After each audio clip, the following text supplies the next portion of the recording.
Hello, and welcome back to Technology Review. I'm your host, Mac Jackson Jr. You can find me on Facebook at facebook.com/Technology Review TV, or now on Twitter, twitter.com/Mac Jackson Jr., or LinkedIn, linkedin.com/IN/Mac Jackson Jr. Or easier, just go to my website, MacJacksonJr.com. Information on cybersecurity awareness, folks. Training employees, our best defense is through education and knowledge. I'm here again in my fourth segment of our show today with Sonia Pedowick. How you doing? I'm doing great. Excellent. I wanted to have her here today be my co-host, not just my guest, but my co-host, because we have lots of stuff to talk about. We're going to continue our conversation from our last segment, but we're going to talk about drones. We were saying some of the information that you found about drone technology, right? Yeah, I just think it's so interesting. Like they're everywhere, and it's growing and growing and growing. We were recently at a government supplier event as we're branching out to do more business in that space, and NASA was there, and they were just talking about all of the hiring that they're doing.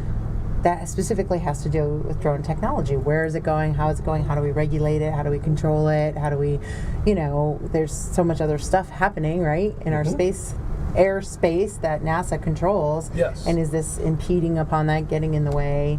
And I'm sure also with security, right? Yeah, that's so true. Where do we want those devices? Where do we not want them? So true. Drones, I love them. I'm looking at several different ones to have my own type of drone. Speaking of that, I saw a video on YouTube.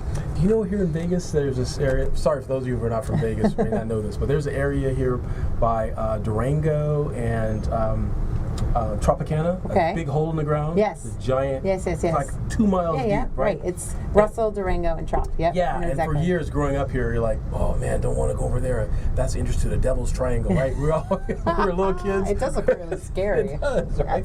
I saw a video on YouTube. Someone took a drone and flew it over there and went down. Oh, really? It's like video footage. It's just a mine pit of they're making dirt for a building here in Las Vegas, but it's interesting. There's been a bunch of interesting stuff. So a lot of the highways in California had a lot of damage from water this year, and so I did see some people who had taken drones out because you couldn't get access, right?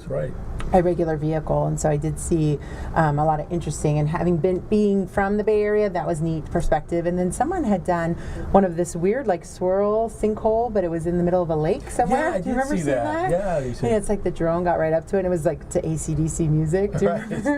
So it is, I think, from some of the cool things I've seen, I'm sure you can use for first responder, if someone were to fall somewhere or you couldn't get access. It's tremendous technology to be able to just at least assess a situation and be able to determine is there a fair access way for a human. Here in Red Rock Canyon, when climbers are climbing up in the mountains there, having a drone to rescue them. Find out where they're at. Find their location quicker, sooner, faster, absolutely. Yeah, definitely. But then there's the security side of it. There's the security side of it too, yes. Can you imagine? We've talked about the story where someone was in their shower and sure enough the my drone friend, she's a dancer here. She was in her shower and she gets out of her shower on her second floor of her home. Oh my gosh. And she's in her bedroom. Second floor of her home, here's a drone hovering outside of her window. Yeah. What do? You throw a rock at it or something? Or? And by the time you report it, it's already gone. Yeah, by the time you report it, it's gone. By the time you go outside to see where it's at. Yeah. And at a certain height, how are you going to even see it? And we're just talking at our break, the drones that have the point of view with the goggles. Yeah. You wear these goggles on, and then the drone takes off, and you can see what's looking through the as you're looking through the camera. Like augmented reality. Yes, like augmented reality. Incredible. Yeah, that'd be kind of cool. Yes. But then what's going to be next, though? You know what I mean? What's next? Well, I saw that there's a company that creates a glove. Yeah. A glove. So you put the glove on, you got the drone flying, and as it lands by things, you wave your hand, and you get the feeling in your hand like you're touching. Oh my goodness! So now you have that sensory feeling of actually being there, right? I bookmarked an article on a contact lens that looked like it had a little. Yes, I did. I haven't read that yet. But Is it a camera? Is it? I actually posted it on my Facebook page. You can find that link. That's where I saw it. But it's really cool. Yeah, the actual contact lens has a camera in it for augmented reality. What's interesting about it, it's supposed to pair with your phone. Right. So when you walk up to someone and say hello, it would do a facial recognition, and on the side of their face would have these details of who they are. So you don't have to Be connected. Or you go to a party. You ever go to a party and someone says, "Hey, how's it going, Mac?" You're going, "I have no idea who this person is. I don't know. I forgot their name." Right? Have this contact in. You're able to see that. Oh, okay. And how are the kids? How's the dog? Right? How about those Dodgers? That's right. How does Dodgers? The next level of social media, right, would be these little contact lenses. Disconnection. It's like not even real though at that point. Yes, that would be really. Yeah, that'd be really very fake. Yes. Right? Yeah. You meet people and you don't know who they are. Yeah. I don't really need to be present because I don't need to know who you are because I'll just check in. Exactly. There was a professor that was talking about this whole information technology thing that kids are growing up with. Yeah. And society, where society is going to be, right? Yeah. That society is going to be less educated. Yes. Less educated, but more productive. In other words, you don't have to have the knowledge for anything. Right. Because it will be at your fingertips, Right. instantaneous. Is that good or bad? That's you know? bad. Yeah, because now the term experience would have less and less of a Value. meaning Right, or value, right? right. Because you'll be able to think it, and instantly, if you need something or how to do something, it's there right in front of you. And you won't know what to do with it, but you search and you find what other people have done with it. Right. So does that make you an expert of it? Well, I also think that there's soft skills that will be lost Yes, intrinsically that's it. because of that, right? Yes, so the now you're soft skills losing will be- drive, initiative, somebody who's But will that blossom into other things? Would drive, initiative, create creativity, maybe? I guess. Or will, it's I going don't to, know. you know, I tell We my limit students. as much technology as possible in our Yes, house. I tell my students this all the time at DeVry University, that if we had access to all kinds of information, Right. would we need universities anymore? You know, can you imagine Yeah. playing Trivial Pursuit? It wouldn't Yeah. be a game anymore. Right. Why would you want to play Trivial Pursuit? Because you have access to gigabytes or gazillion bytes, Right. zettabytes of data, Right. instant at your fingertips. Well, your little contact lens of And the the chip would contact answer the lenses. question And for it's- you. right there. Or Alexa in the background. Yes, yes. Alexa will be antique. Alexa will be an 8-track tape because you'll be able to She have must exactly. win every Trivial Pursuit. Yes. game. Oh, yes. There is an app on Alexa. If you guys haven't seen Alexa yet, I have one at my office. It is the funniest thing. Every morning I walk in my office and I close the door and I'll say, "Alexa, tell me a joke." Yeah. And then she tells me a joke. Sometimes they're so stupid. Yes.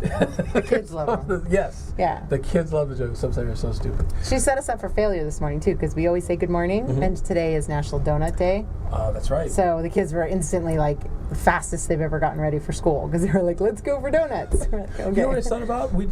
That's little 30-second we just did with Alexa. Yeah. Someone's going to play this video back. Yes. And they have Alexa. It's going to work. Well, I was telling you, I was at a friend's house last night, and we did not say Alexa.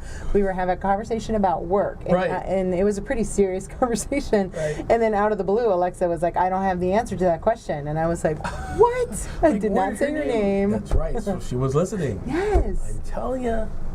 Yes. It's That's very- why I have Alexa in my office. I don't have it at home. Or on a date. Yes. No. Remember next time? Mute button. That's right. Unplug. Not just the mute button, maybe unplug. Yes, yes. Because hackers can turn that mute button back on. Yes. Too, you know? It's very scary. Very, very scary. Hey, I want to talk real quickly here about a new, well, it's an old electric car, but since in this segment we talk about electric cars, electric things having to do with EV batteries. Sure. Have you heard of a car called the Karma Fisker? No. Or Fisker Karma, sorry. Fisker Karma. No. Fisker Karma, Fisker was a scientist back in the day that created electricity. Yes, He had to yes. be. He was there with the Edisons and those guys. Yep. And Tesla. And there's a company here called Fisker Karma Automotives. Oh. It is a beautiful sedan. This car is hot. In Vegas? looking. Yes. I did not know this. They're out of California, but you have Okay. them here in Vegas. A hot four-door sedan. It looks like a Maserati. Is it trumping the and Tesla it's for you? Not trumping it. Not So quite. I'm still with a Tesla. Okay. But this car is I beautiful. was going to say, wait a minute. I may drive this one for a day or so, but still I go back to the Tesla. But this is beautiful. The back seat, the battery goes right in the middle of it, so you don't have a 3-seater because there's so much battery Oh, there. interesting. Yeah, beautiful car. Wait till you see one. All right, we'll go Amazing. test drive it. Yes, definitely.